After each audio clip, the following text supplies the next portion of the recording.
ഹഗായിയുടെ പുസ്തകം 1-ാമത്തെ അധ്യായം അതിൻ്റെ 4-ാമത്തെ വാക്യത്തിൽ നാം ഇങ്ങനെ വായിക്കുന്നു, ഈ ആലയം ശൂന്യമായിരിക്കെ നിങ്ങൾക്ക് തട്ടിട്ട വീടുകളിൽ പാർപ്പാൻ കാലമായോ എന്ന് കാണുന്നു. അപ്പോൾ ആലയം, ദൈവത്തിൻ്റെ ആലയം ശൂന്യമായിരിക്കുന്നു എന്ന് പറയുമ്പോൾ അവിടെ ദൈവരാജ്യത്തിലെ പോകുന്ന ആൾക്കാരുടെ എണ്ണം കുറഞ്ഞു വരുന്നു, അല്ലെങ്കിൽ ദുഷ്ടത ലോകത്തിൽ വർദ്ധിച്ചു വരുന്നു.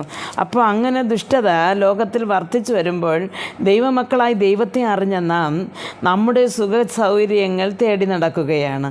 അപ്പോൾ ദൈവരാജ്യത്തിൻ്റെ ആ ഒരു ആലയ പണിയായ ആ ഒരു മുമ്പോട്ടുള്ള ആ ഒരു ജീവിതം, ദൈവത്തിൻ്റെ ആ ഒരു പണിയിൽ നാം ഒരു ഉത്സാഹം കാണിക്കാതെ നാം ഈ ലോകത്തെ ജീവിക്കേണ്ട ഉത്സാഹത്തിലാണ്.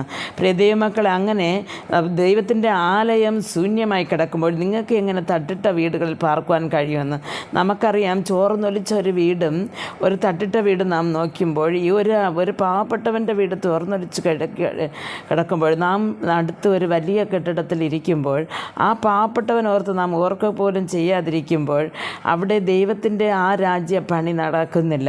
പ്രിയ ദൈവം, ഇതേപോലെ തന്നെ ആത്മാവിൽ പല ലക്ഷക്കോടികൾ തൻ്റെ ഇഷ്ടപ്രകാരം, ഇഷ്ടപ്രകാരം മയക്കുമരുന്നിനും മദ്യത്തിനും അടിമയായി, അല്ലെങ്കിൽ വേശ്യത്തനത്തിനും കാമവികാരങ്ങൾക്ക് അടിമയായി, കോപത്തിനും അസൂയയ്ക്കും അടിമയായി അവർ നടക്കുമ്പോൾ അപ്പോൾ അവിടെ ദൈവരാജ്യം കെട്ടപ്പെടുന്നില്ല. അപ്പോൾ അങ്ങനെ അവിടെ ആ ദേശം അല്ലെങ്കിൽ ദൈവത്തിൻ്റെ ആത്മാക്കൾ ഒരു ശൂന്യതയിലേക്ക് ഒന്നുമില്ലാതെ അവരായിത്തീരുന്നു. അപ്പോൾ അങ്ങനെ ദൈവത്തിൻ്റെ ആലയം നിറയ്ക്കേണ്ട ഇവർ ഇങ്ങനെ ഇരിക്കുമ്പോൾ നിങ്ങൾക്ക് കിട്ടിയ ആ ഒരു ചെറിയ രക്ഷയെ വെച്ചുകൊണ്ട് ദൈവസന്നിധി ഞാനാണ് വലിയവൻ അല്ലെങ്കിൽ ഞാനാണ് വലിയവളെന്ന് കാണിക്കുവാൻ മാത്രം നാം ചർച്ചിൽ പേരിന് പോയി വന്ന് വീട്ടിലിരിക്കുമ്പോൾ അത് എങ്ങനെ സാധിക്കുമെന്ന് ദൈവവചനം പറയുന്നു. പ്രിയ ദൈവമക്കളെ, ഇന്ത്യയിൽ ഒരു വലിയൊരു മാറ്റമുണ്ടാകുവാൻ, ദൈവ വിശ്വാസത്തിലേക്ക് അനേകർ കടന്നു വരണമെങ്കിൽ നാമും നമ്മുടെ പങ്ക് ചെയ്യേണ്ടിയിരിക്കുന്നു.